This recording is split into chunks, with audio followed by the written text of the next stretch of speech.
हम सब परिवार के लोग ही चारा उगाने से लेकर के काटने से लेकर के गौशाला में देने तक का काम हम सब लोग खुद ही मिल करके करते हैं। अगर आप एक किसान हैं तो आपको कंट्रीब्यूट करना है समाज में भी और प्रकृति में भी। धरती के साथ क्या रिलेशन है एक आदमी का, उसको हम लोग यहाँ पर के समझ करके काम करें। जैसे कि एक नियम मैंने आपको बताया कि अगर 10 भाग खेती हमको देती है, उसमें 1 भाग जो है वापिस खेत में हमको डालना पड़ता है। नमस्कार साथियों, स्वागत है आप सभी का किसान की मितान में। और आज मेरे साथ बैठे हैं सुजीत कुमार जी, स्वागत है आपका। धन्यवाद। जो कि बिहार पटना से हैं और अभी हाल फिलहाल में उन्होंने कृषक कार्य भी चालू किया है और बहुत सारी चीज़ें वो अपनी लाइफ में कर रहे हैं, जो कि हमें आज वो इस वीडियो में बताएंगे। तो आज हम आपसे जानेंगे किसानी से जुड़ा हुआ, और यहाँ पर इंदौर में रह रहे हैं मानव चेतना विकास केंद्र में 26 वर्ष के आप हैं और अभी यहाँ पर हैं, तो आप हमें अपने बारे में कुछ बताएंगे। स्वागत है आपका एक बार पुनः। नमस्कार, मैं सुजीत कुमार, मुख्यतः पटना बिहार का रहने वाला। मैं मैकेनिकल इंजीनियर हूँ। BE 2020 pass out from Sant Longowal institute of engineering and technology. और मैं कुछ समय में हिमाचल बद्दी में जॉब भी करा, वर्धमान टेक्सटाइल में। उसके बाद मैं यहीं पे इंदौर में यहाँ पे आकर के रहता हूँ। मैं एक बार को आपको बताना चाहता हूँ कि किसानी शुरू किए हुए मुझे बस अभी 2-2.5 साल का ही अनुभव है। मुझसे बड़े बड़े किसान होंगे ही जो अनुभव के साथ होंगे। पर मुझे लगता है कि एक चीज़ जो मुझे पता है और बाकी किसानों को वो नहीं पता है, जो मैं आप लोगों को बताना चाहता हूँ कि जब भी हम किसानी की बात करते हैं तो कहीं ना कहीं और भी जिंदगी के जो बड़े भाग हैं वो छूट ही जाते हैं। जैसे कि एक जो किसान होता है और भी तमाम तरह की चीज़ों से जुड़ा हुआ होता है। किसान जो है एक अपने परिवार की जरूरत को पूरा करता है, समाज में भी कुछ न कुछ कंट्रीब्यूशन रखता है। जो भी वो उत्पाद को बनाता है, उसके खुद के बच्चे भी होते हैं, बच्चे उसके पढ़ने लिखने जाते हैं, और तमाम तरह से चीज़ों को देखो तो कंज्यूमर भी होता है, वो सामान भी खरीदता है वो। तो ऐसे आप पाओगे कि हर एक के दिशा कोण आयाम से वो जिंदगी से काफ़ी सारे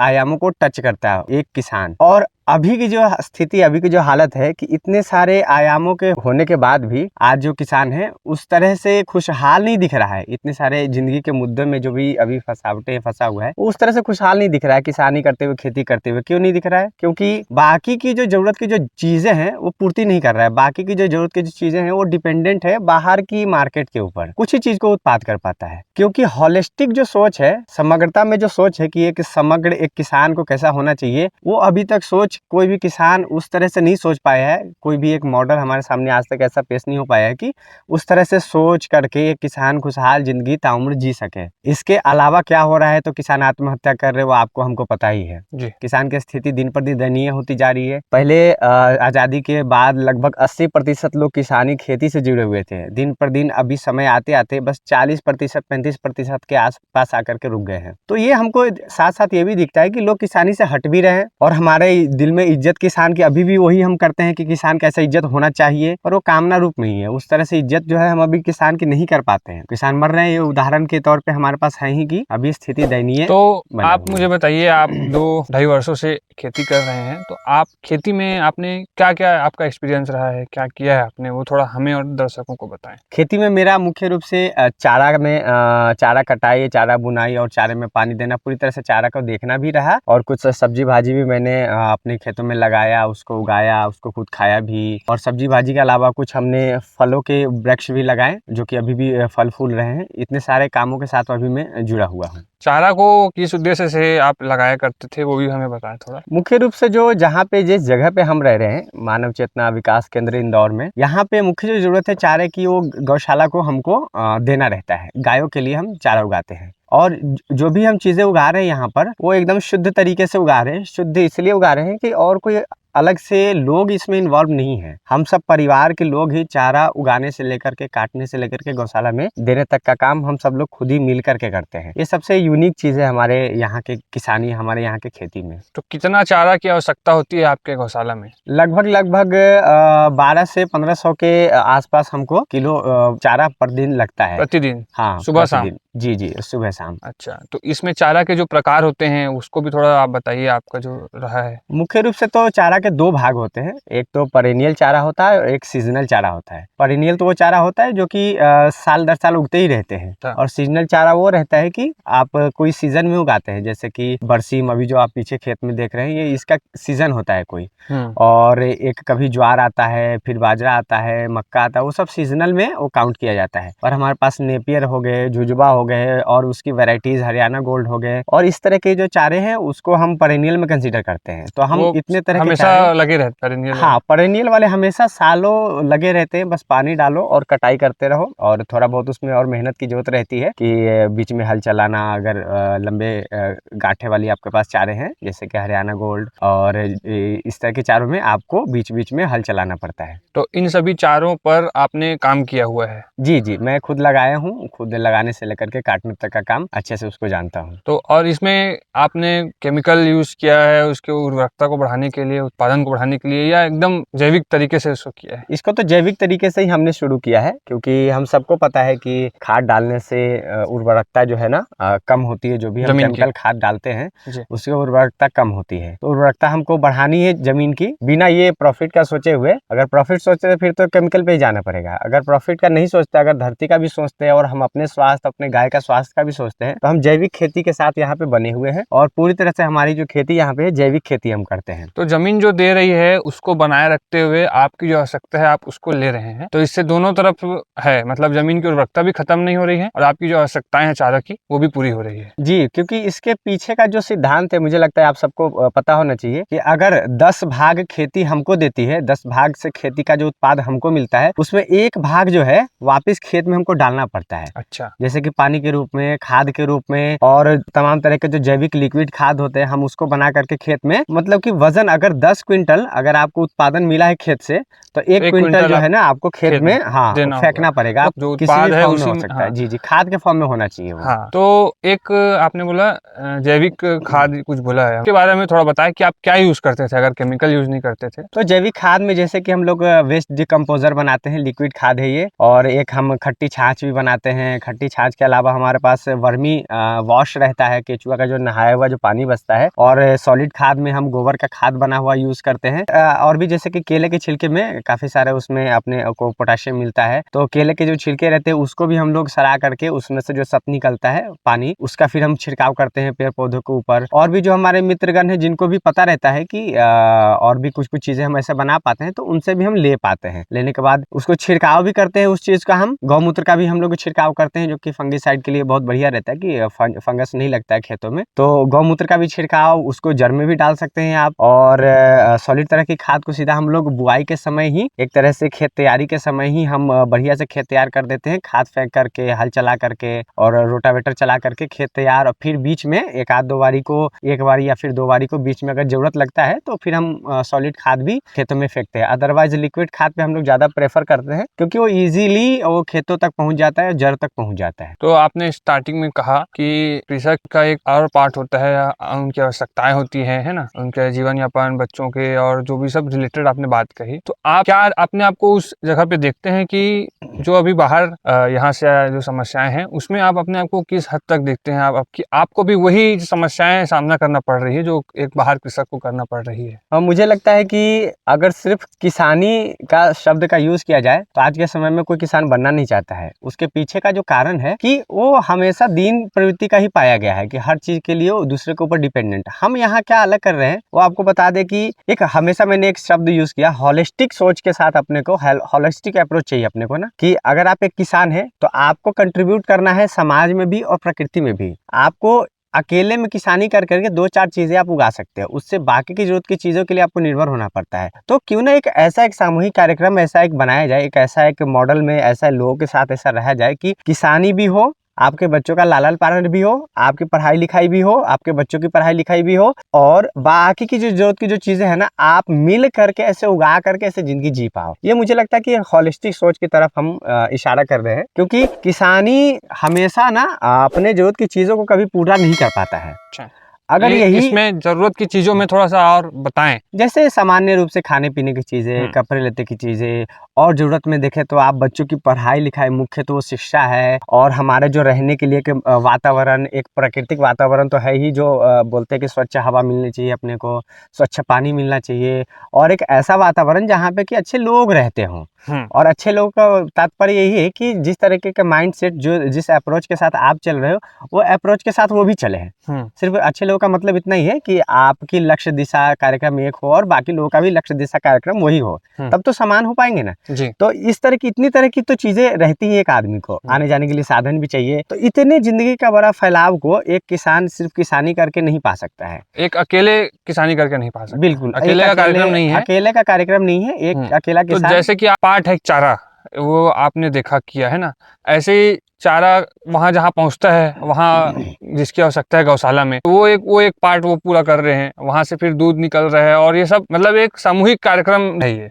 जी, जैसे आपको उदाहरण के तौर पे बता दूं कि कोई भी एक इंडस्ट्री होती है जी। तो इंडस्ट्री में बहुत सारे अलग अलग फंक्शंस होते हैं, हम्म। जैसे कि कुछ अकाउंटिंग का काम रहता है, प्रोडक्शन का काम रहता है, जी। क्वालिटी कंट्रोल का काम रहता है, कोई एक मैनेजर रहता है जो सबको देखता है, कोई एक वर्कर का एक लीडर होता है जो वर्कर्स को देखता है, कोई ट्रांसपोर्ट का देखता है, तो कोई बिलिंग का देखता है, कोई बाहर से प्रोक्योरमेंट लाता है। तो इस तरह की तमाम तरह की चीजों से मिलकर के कोई एक इंडस्ट्री खड़ी होती है। बिल्कुल। लेकिन अगर जिंदगी की बात करें तो जिंदगी में भी ऐसी तमाम तरह की चीजों को ऐसे सजाना पड़ेगा, सिर्फ किसानी से नहीं हो पाएगा। जैसे यहाँ के तौर पे अगर उदाहरण लिया जाए कि यहाँ पे जो चीजें हम लोग यहाँ पे ऐसे कर पा रहे हैं, तो मैं अभी खेती में कर पा रहा हूँ। कुछ हमारे पास गौशाला में कुछ लोग जो हैं, कुछ भाई मित्र बहनें जो हैं, कुछ हमारे परिवार किचन में रहते हैं, कुछ हमारे परिवार जो है बच्चों लोग को पढ़ाते हैं, कुछ ऐसे परिवार और परिवार के भाई बहन लोग जो हैं अपने जो हम उत्पादित की हुई जो वस्तु है उसको विनिमय करने के लिए बाहर ले जाते हैं। तो मुख्य रूप से 5 चीजें, जो 5 आयाम में जो आदमी का जिंदगी होता है कि आदमी को शिक्षा चाहिए, तो शिक्षा में भी हम यहाँ पे काम कर पाते हैं, उत्पादन के क्षेत्र में हम काम कर पाते हैं। सारी वस्तुओं को उत्पादित अभी भी नहीं कर पाते हम, तो कुछ चीजों को एक्सचेंज करना पड़ता है, हमको विनिमय करना पड़ता है। तो विनिमय करने के लिए भी कुछ लोग वहाँ पे लगे हुए हैं। स्वास्थ्य है आदमी का, तो स्वास्थ्य को देखने के लिए भी हमारे यहाँ के लोग यहाँ पे रहते हैं, वही हमारे यहाँ के लोगों को स्वास्थ्य देखते हैं। तो ऐसे से देखोगे, और सब लोगों के साथ मिल करके जीने का एक जो न्यायपूर्वक दृष्टिकोण है, इन सब में, सब जगह में, जैसे कि उत्पादन में, शिक्षा में, विनिमय में और स्वास्थ्य में न्याय के साथ हम लोग यहाँ पे हर एक जगह पे ना एक अलग अलग एक सब रोल्स में फिट इन पहले से है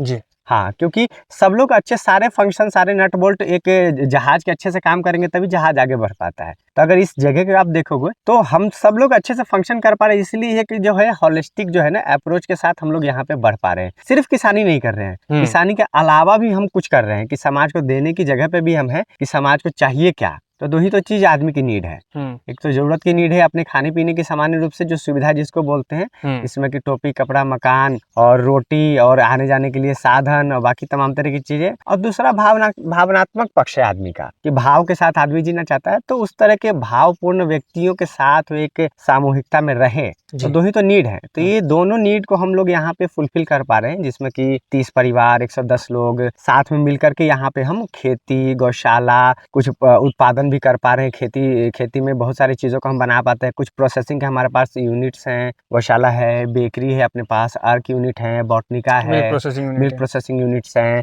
ऐसे ऐसे करके ऑयल यूनिट है, ऐसे ऐसे करके काफी सारे यूनिट्स भी हैं हमारे पास। कुछ हमारे शिक्षा में भी हम कुछ कर पा रहे हैं, बच्चों को पढ़ा पा रहे हैं हम, और कुछ हम अपने यहाँ पे स्वास्थ्य में भी कुछ कर पा रहे हैं। तो ऐसे बहुत सारे आयामों को हम एक साथ टच किए हुए हैं, एक साथ एड्रेस कर रहे हैं, इसलिए हम कह पा रहे हैं कि हम एक खुशहाल किसान हैं।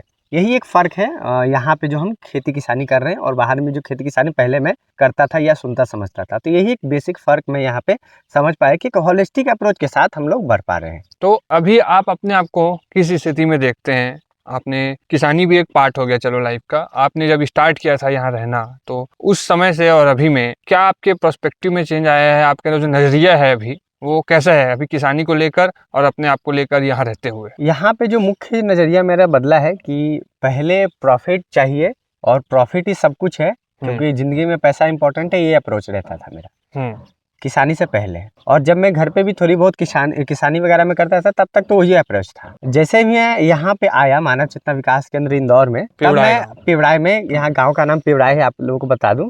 तो जैसे मैं यहाँ पे आया तो यही एक अप्रोच जो है ना शिफ्ट हुआ है कि प्रॉफिट नहीं, प्रॉफिट के अलावा क्या चाहिए आदमी को, वो हम लोग कर पाते हैं। जैसे कि धरती के साथ क्या रिलेशन है एक आदमी का या फिर एक किसान का आप कह सकते हैं, उसको हम लोग यहाँ पर के समझ करके काम करें। जैसे कि एक नियम मैंने आपको बताया कि अगर 10 भाग है तो 10 भाग में से एक भाग जो है ना खेत को लौटाना पड़ता है, तभी खेत की उर्वरकता जो है ना बनी रहती है। और भी यहाँ पे कोई भी खेती आप करना चाहते हो तो आपको गौ आधारित खेती पे ही जाना पड़ेगा।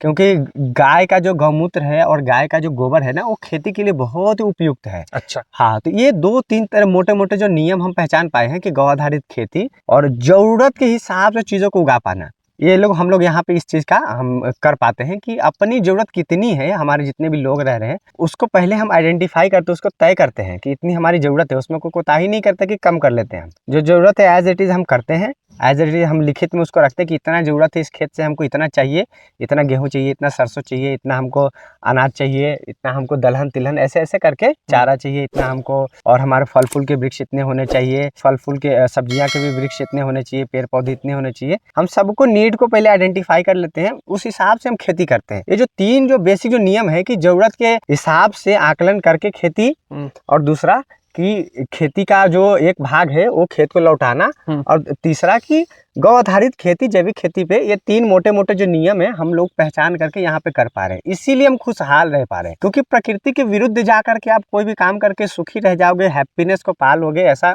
मुमकिन नहीं है। क्योंकि प्रकृति के नियम आप पे हमेशा के लिए लागू ही हैं, रहते ही हैं वो। तो जब आप प्रकृति के नियम को पहचानते हैं, चाहे खेती में पहचाने, चाहे उत्पादन में पहचाने, आप खुश रहते हैं। तो हम कुछ-कुछ प्रकृति के नियम को हम पहचान पाए, इसलिए हम यहाँ पे उसके बढ़िया अनुरूप तरीके काम से कर खेती पा रहे कर पा रहे हैं। हैं। जी। तो अब आपकी जो स्थिति है वो कैसी है अभी? जी, बहुत बढ़िया है। मैं तो काफ़ी खुश हूँ। खुश इसलिए हूँ कि मैं खुद खेती करता ही हूँ, साथ में जो मेरे भाई-बंधु जो खेती करते भी और नहीं भी करते हैं, वो भी हमको सपोर्ट में खड़े रहते हैं ऐसे।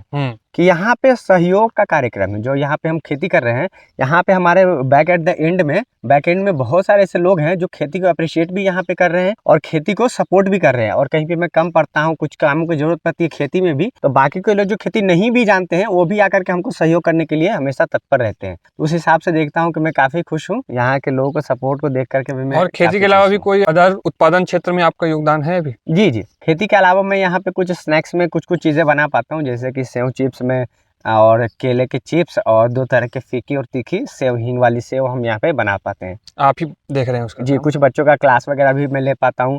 पेशे से मैं मैकेनिकल इंजीनियर हूँ। कुछ समय मैं जॉब करा वर्धमान टेक्सटाइल हिमाचल में। उसके बाद फिर मैं यहीं पे आया हूँ, जब से मेरे को पता लगा कि आदमी का जीने का कोई एक निश्चित स्वरूप है प्रकृति में। उस प्रकृति के स्वरूप को मैं यहाँ पे आकर के अध्ययन और अभ्यास करता हूँ। उसी में खेती से भी जुड़ा हूँ, उसी में अदर उत्पादन एक्टिविटीज़ से भी मैं जुड़ा हूँ, और उसी में शिक्षा में भी जुड़ा हूँ। तो काफ़ी अपने आप को मैं खुशहाल महसूस कर पाता हूँ। बहुत-बहुत धन्यवाद।